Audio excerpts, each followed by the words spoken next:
ఢిల్లీ పేలుడు ఘటనపై ఎన్ఐఏ దర్యాప్తును వేగవంతం చేసింది. ఇప్పుడు ఎర్రకోట వద్ద పేలుడు ఘటనలో అనుమానితులను అదుపులోకి తీసుకుంది ఎన్ఐఏ. ఇంకా వాళ్ళని విచారిస్తోంది కూడా. ఫరీదాబాద్ లోని అల్ ఫలా మెడికల్ కాలేజ్ విద్యార్థులు సిబ్బందిని విచారిస్తున్నారు ఎన్ఐఏ అధికారులు. ఇప్పటి వరకు అదుపులోకి తీసుకున్న అనుమానితుల సంఖ్య 20కి చేరింది. పేలుడు జరిగిన ప్రాంతాన్ని వాటర్ ట్యాంకర్స్ తో మున్సిపల్ కార్మికులు క్లీన్ కూడా చేశారు. పేలుడు జరిగిన ప్రాంతం నుంచి చాందనీ చౌక్ ఎర్రకోట మీదుగా వాహన రాకపోకలు యథావిధిగా కొనసాగించేందుకు పోలీసులు అన్ని ఏర్పాట్లను చేస్తున్నారు. మరోవైపు ఫరీదాబాద్ లో స్వాధీనం చేసుకున్న 350 కేజీల అమోనియం నైట్రేట్ ను శ్రీనగర్ లోని నౌగాం పోలీస్ స్టేషన్ లో చెక్ చేస్తుండగా భారీ పేలుడు సంభవించింది. ఈ పేలుడు 9 మంది చనిపోగా పలువురికి గాయాలయ్యాయి. మరికొంతమంది పరిస్థితి ఇంకా విషమంగానే ఉన్నట్టు తెలుస్తోంది. అయితే ఈ పేలుడులో ఎవరి హస్తమూ లేదని పోలీస్ స్టేషన్ లో పేలుడు పదార్థాలను పరిశీలిస్తున్న సమయంలో పేలుడు సంభవించిందని జమ్మూ కాశ్మీర్ డీజీపీ తెలిపారు. మరింత సమాచారం మా ప్రతినిధి శివ అందిస్తారు. ఢిల్లీలోని ఎర్రకోట వద్ద జరిగిన కారు పేలుడు ఘటనకు సంబంధించి దర్యాప్తు సంస్థలు దర్యాప్తును వేగవంతం చేశాయి. దానిలో భాగంగా దీంట్లో అనుమానితులు ఎవరైతే ఉన్నారో వారందరినీ కూడా అదుపులో తీసుకుని విచారిస్తూ ఉన్నారు. దేశవ్యాప్తంగా ఎన్ఐఏ అలాగే anti terrorist squad, Jammu Kashmir special cell team అంతా కూడా ఈ అనుమానితుల ఇళ్లకు వెళ్లి సోదాలు నిర్వహించి వారందరూ కూడా అదుపులో తీసుకుని వారి నుంచి కీలక సమాచారాన్ని సేకరిస్తున్నాయి. వారు ఇచ్చిన సమాచారం మేరకు మరికొంతమంది ఇళ్లలో సోదాలు నిర్వహిస్తున్నారు. ఇక ఇప్పటి వరకు 20 మంది అనుమానితులను అదుపులో తీసుకుని విచారిస్తున్నారు. వారిచ్చిన సమాచారం మేరకు మరికొంతమందిని కూడా అదుపులో తీసుకునే అవకాశం అయితే కనిపిస్తోంది.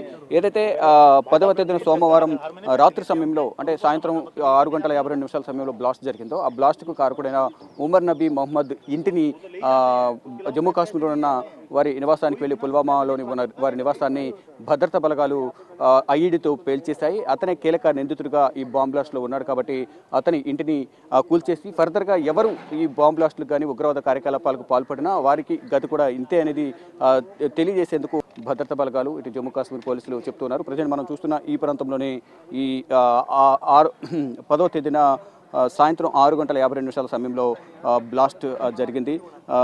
అంటే ఆ రోజు ఉదయం 10వ తారీఖున ఉదయం 8 గంటల సమయంలో బహదూర్పుర మీదుగా అంటే ఫరీదాబాద్ నుంచి బహదూర్పుర మీదుగా ఢిల్లీలోకి వచ్చిన ఉమర్ నబీ మొహమ్మద్ ఢిల్లీలో అనేక ప్రాంతాల్లో రెక్కి నిర్వహించారు. కనాట్ ప్లేస్లోను ఇటు మసీద్ ప్రాంతంలో కూడా వీళ్ళు అక్కడ నమాజు నిర్వహించారు. తర్వాత మధ్యాహ్నాన్ని 3 గంటలకు కంప్లీట్గా ఢిల్లీ అంతా కూడా తిరిగి రెక్కి నిర్వహించి 3 గంటల సమయంలో పార్కింగ్కి వెళ్ళి 3 గంటల పాటు అంటే 3:15 తర్వాత పార్కింగ్కి వెళ్ళారు. సాయంత్రం వరకు కూడా అక్కడే ఉండి 3 గంటల పాటు రెక్కి నిర్వహించారు. అక్కడ ఉండి ఆ సమయంలోనే ఈ ఐఈడీ బాంబు అనేది తయారు చేశారా అనుకోవడంలో కూడా ప్రధానంగా దర్యాప్తు అధికారులు అయితే కొన్ని అనుమానాలు వ్యక్తం చేస్తున్నారు. ఆ కోణంలో కూడా దర్యాప్తు చేస్తున్నారు. అక్కడ బాంబును ఐఈడీని తయారు చేసి తీసుకొచ్చి ఇక్కడ బ్లాస్ట్ చేశారనే కోణంలో కూడా దర్యాప్తు కొనసాగుతుంది.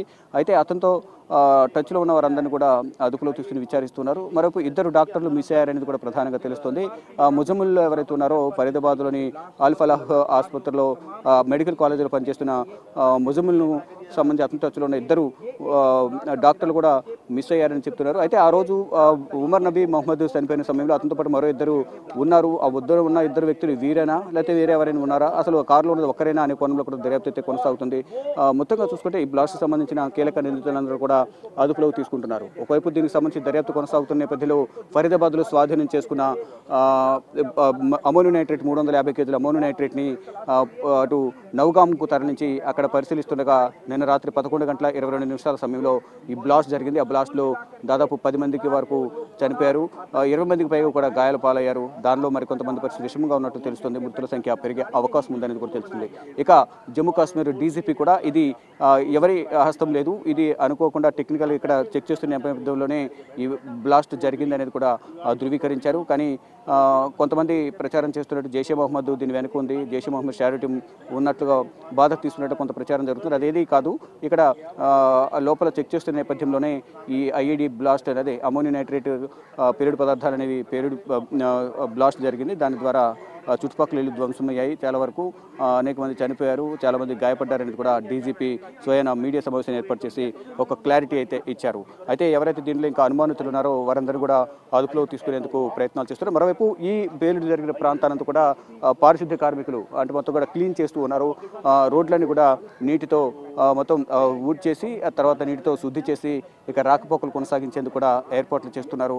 వాటర్ ట్యాంకర్స్తో క్లీన్ చేసి ఇక్కడ మొత్తం ఈ వాటర్ ట్యాంకర్స్తో క్లీన్ చేస్తూ ఉన్నారు. మరోవైపు ఈ పరదాలను కూడా ఏవైతే వైట్ క్లాత్స్ ఏవైతే కట్టారో ఆ క్లాత్స్ అని కూడా వైట్ కర్టెన్స్ ఏవైతే ఉన్నాయో వైట్ కర్టెన్స్ కూడా కంప్లీట్గా తీసేసి మధ్యాహ్నానికి రాకపోకలు యథావిధిగా కొనసాగించే అవకాశం ఉందని కూడా సమాచారం అయితే అందుతుంది. మున్సిపాలిటీ సిబ్బంది అయితే మొత్తం ఆ లోపల బయట ఈ రోడ్ అంతా కూడా క్లీన్ చేశారంటే ఆ రోజు డెడ్ బాడీస్ కానీ తరలించే క్రమంలో రక్త నమూనాలను కూడా రోడ్డు మీద పడటం, చిన్న శరీర భాగాలను కూడా రోడ్డు మీద పడటం, అవన్నీ కూడా FSL టీమ్ శాంపిల్స్ అని కూడా సేకరించింది. మొత్తం ఎక్కడ కూడా ఎటువంటి రక్త నమూనాలు ఉండకుండా ఆనవాళ్లు లేకుండా ఉండే విధంగా కూడా మొత్తం అంతా కూడా భద్రతా సిబ్బంది ఆదేశాల మేరకు ఇక్కడ మున్సిపాలిటీ సిబ్బంది అంతా కూడా క్లీన్ చేశారు, నీటితో శుద్ధి చేశారు. అక్కడ ఉన్న చెత్త అంతా కూడా మున్సిపాలిటీ వాహనాల ద్వారా ఇక్కడ నుంచి తరలిస్తూ ఉన్నారు. మరోవైపు ఈ అల్ఫల్హా ఆసుపత్రికి సంబంధించి రిజిస్ట్రేషన్ కూడా లైసెన్స్ కూడా రద్దు చేశారు. దానికి సంబంధించిన నిర్వాహకులు కూడా అదుపులో తీసుకుని విచారిస్తున్నట్టు కూడా తెలుస్తుంది. మరోవైపు ఈ అనుమానితులు ఎవరైతే ఉన్నారో ఉగ్రవాద కార్యకలాపాల్లో అనుమానితులుగా ఉన్న వారందరూ కూడా అదుపులో తీసుకుని విచారిస్తున్నారు. వారందరి లైసెన్స్ కూడా రద్దు చేశారు. వారు చదివిన చదువుకు సంబంధించి కూడా మొత్తం అంతా సర్టిఫికేషన్స్ అంతా కూడా రద్దు చేసినట్టు కూడా తెలుస్తోంది. ఇంకా లోతైన దర్యాప్తు అనేది NIA కొనసాగిస్తోంది. అయితే ఎక్కడెక్కడ రెక్కి నిర్వహించారు, ఇంకెక్కడ బ్లాస్ట్కు ప్లాన్ చేశారనే కోణంలో కూడా వారందరి నుంచి దర్యాప్తు చేసి లోతైన సమాచారాన్ని సేకరిస్తున్నారు. వీలైనంత త్వరగా దర్యాప్తు చేసి నివేదికను కేంద్ర ప్రభుత్వానికి అందించేందుకు నేషనల్ ఇన్వెస్టిగేషన్ ఏజెన్సీ ప్రయత్నాలు చేస్తుంది. కెమెరామెన్ కన్నయ్య కుమార్తో శివబిగ్ టీవీ, న్యూఢిల్లీ.